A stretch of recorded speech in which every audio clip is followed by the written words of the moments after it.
Hola, hoy vamos a hablar del aprendizaje basado en proyectos o método ABP. Vamos a conocer una breve definición para iniciar y posteriormente vamos a conocer un ejemplo del método de proyectos aplicado al lenguaje y literatura. Primero, ¿qué es el método de proyecto? Vamos a entender como método de proyecto una estrategia de aprendizaje que involucra a los estudiantes en la solución de problemas o tareas significativas, desarrolla habilidades y actitudes como la autonomía y permite poner en práctica el conocimiento. Quiere decir que es una metodología activa. Utiliza el aprendizaje por descubrimiento y lleva al aprendizaje significativo. Ya no es necesario que el estudiante pregunte para qué me va a servir esto, puesto que el mismo proyecto por sí mismo nos da detalles de la utilidad que tiene. Favorece la toma de conciencia del propio aprendizaje y propicia la autoevaluación y la coevaluación. ¿Qué etapas tiene este método de proyecto? Pues acá tenemos unas etapas que definen generalmente el método o los pasos a seguir. Primero, debemos definir y analizar un problema. Debemos proporcionar una situación, un problema, un reto, un desafío a los estudiantes. Hay una búsqueda de información. Debemos diseñar, planificar, construir, evaluar y por último divulgar los resultados de nuestro proyecto. Ahora conoceremos la aplicación de este método en una clase de lenguaje y literatura para séptimo grado. Muy bien, tenemos en este momento el proyecto 1 que se titula Los cuentos maravillosos alrededor del mundo. Recordemos que es conveniente poner un título atractivo de acuerdo al objetivo que tenemos planteado para lograr en nuestro proyecto. Decimos que iniciamos con un problema, pues el problema que tenemos en este proyecto es descubrir la vida y obra de cuentistas famosos a lo largo de los siglos alrededor del mundo.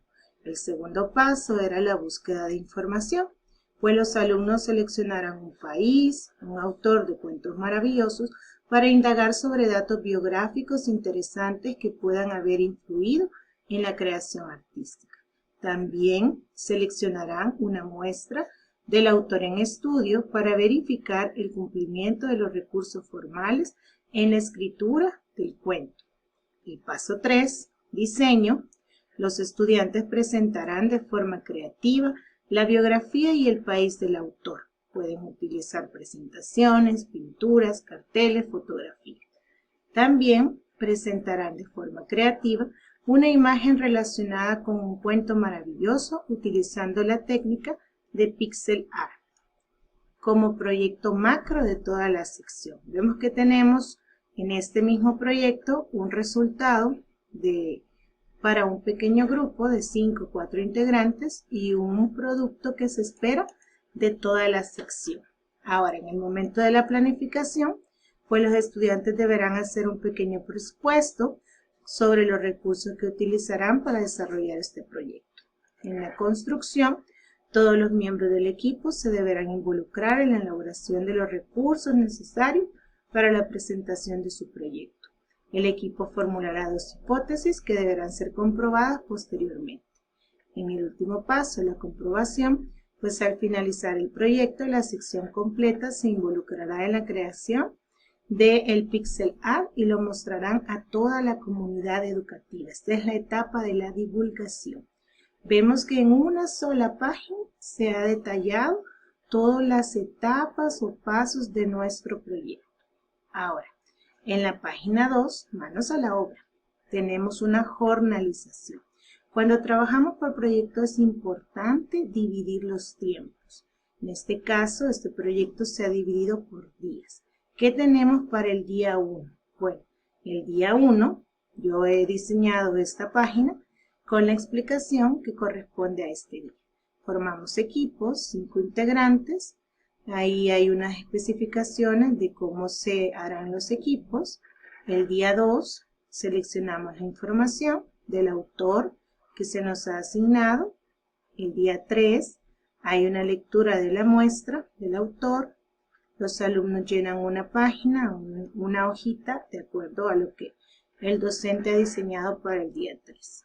El día 4 se organiza la representación del cuento, cada equipo selecciona una imagen, el equipo propone y ahí vamos trabajando ya en nuestro proyecto. El día 5 se formulan las hipótesis, se revisa el trabajo y se organiza la exposición. En el día 6 se da la exposición. Este día 6 realmente no es un día real, así, legal, de 24 horas, sino que es un día que se puede traducir en una semana o 6, 8 periodos de clase, porque cada equipo tendrá para exponer su trabajo una hora de clase. Y el día 7 nos damos un tiempo para evaluar el proyecto, para asignarnos unas notas de autoevaluación y otras de coevaluación. Bien. Aquí está la hoja que corresponde al día 1, formamos equipos, ellos se reúnen por primera vez, es el primer momento en el que se encuentran, se asignan un nombre para tener el sentido de pertenencia, un número que se le asigna a la docente, se organizan de acuerdo a los nombres, números de lista, seleccionamos o nombramos un coordinador, escribimos el tema asignado y ellos solos se toman el tiempo para pensar en un objetivo general, en uno específico y en una expectativa que tienen de este proyecto. Esto corresponde al primer día. Entonces es el primer momento, es importante porque es cuando ellos comienzan a intercambiar sus ideas. Ahora, para el día 2, la selección de información. Una vez hemos diseñado ya o seleccionado qué autor vamos a tratar, pues ellos ya comienzan el trabajo de la búsqueda de la información que veíamos arriba. Ellos ya comienzan a llenar una ficha biográfica de acuerdo al tema, autor, nombre completo, país, datos puramente biográficos. Y este mismo día también llenan una ficha geográfica de acuerdo al país de procedencia del autor, nacionalidad, moneda y vamos llenando. Entonces vemos que si hay 5 miembros en el equipo, ellos perfectamente se pueden dividir el trabajo. 2 o 3 llenan la ficha biográfica y el resto llena la ficha geográfica. Tenemos el trabajo para el día 2. ¿Qué hacemos el día 3? Pues leemos el cuento del autor que seleccionamos y llenamos algunos datos, ya no de forma segmentada como en el día 2 con 2 fichas, sino que en equipo. Llenamos datos, hacemos un análisis del cuento y llenamos por ahí algunas especificaciones o información que se nos pide. Vamos avanzando y vemos que acá no aparece nada del día 4, porque si regresamos a la parte de arriba, veremos que en el día 4 se iba a organizar la representación. O sea que aquí no hay ninguna ficha que llenar, sino que es más un trabajo de ponernos de acuerdo, de dar ideas, de pensar, de organizar, planificar. Por eso no hay ninguna ficha. Entonces en el día 5 formulamos hipótesis. Si es primera vez que lo haremos, podemos dar una definición de qué es una hipótesis, en qué consiste, y les mostramos a ellos que a partir de la teoría o la investigación que ellos han hecho, pueden formularse 1 o 2 hipótesis del tema y que éstas deberán comprobarlas al final del proyecto. El día 5 organizamos la exposición, aquí se especifica el tiempo, todos los equipos tendrán 30 minutos para exponer su proyecto y acá están los principales temas que todos tendrán que abordar, todos los equipos. Entonces un miembro del equipo hará la presentación, calculamos tiempo, otro hablará de la biografía, otro de los datos geográficos, la presentación la hacen todos porque así lo ha detallado el docente, análisis de la muestra y vemos que este día es cuando ponemos en común el trabajo realizado en los días previos a la presentación. Muy bien, exponemos el día 7. Acá del 5 ven que nos pasamos al 7, porque si regresamos en la parte de arriba vemos que el día 6 era el día de exposición. Entonces no hay ninguna ficha que llenar, sino que vamos a presentar el trabajo. Entonces este día 6, si hay por lo menos 6 equipos, pues un día pasa un equipo, el siguiente pasa a otro y así vamos hasta lograr abarcar a todos los equipos con sus exposiciones. El último día corresponde al día 7, que es la evaluación. Este momento es importante porque el equipo se reúne y como ha llevado un proceso bastante largo pero bien organizado, ellos son capaces de autoevaluarse de acuerdo a ciertos criterios. Podemos darles una rúbrica con algunos criterios. Por ejemplo, acá tenemos responsabilidad, respeto, creatividad, originalidad, aportes, y ellos se asignan una nota. Entonces, esto permite que vayan tomando conciencia de su propio aprendizaje. ¿Y cómo toman conciencia del aprendizaje de los otros? Pues por medio de una coevaluación. Acá se les solicita que los alumnos mencionen el nombre de cada compañero y que vayan asignándole una nota. Nadie puede o debe influir, sino que es una nota libre. Entonces, esta parte es fundamental porque a veces pesa mucho más la opinión de un compañero o de un igual que del mismo docente. Entonces, es importante que, por ejemplo, algunos niños se asignan unas notas y los otros a veces se sienten mal, pero en el fondo también reconocen que fallaron, o es también bonito ver cómo el resto del grupo observa cualidades, las valora, las enaltece, o es un intercambio interesante, ¿verdad? Que vale la pena aplicarlo en el aula, la coevaluación. Muy bien. Entonces, este es nuestro proyecto que hicimos. ¿Con qué autores trabajamos? Pues les cuento que acá, cuando formamos los equipos, teníamos los autores que corresponden a la unidad 1 del programa de estudio de 7º grado, que son Charles Perrault, los hermanos Grimm y Hans Christian Andersen.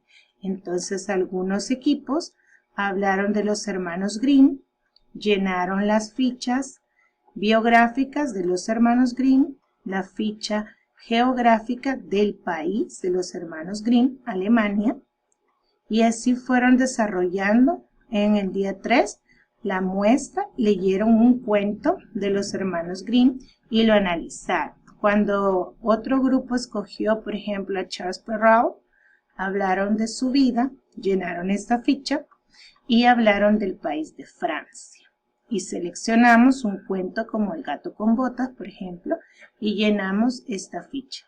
Entonces vemos que algunos datos posiblemente se podrían repetir, como es el nombre del autor o el país, si hay dos equipos que tienen el mismo, pero casi siempre, aunque sea el mismo tema, no todos los equipos lo abordan de la misma manera, y eso es lo enriquecedor.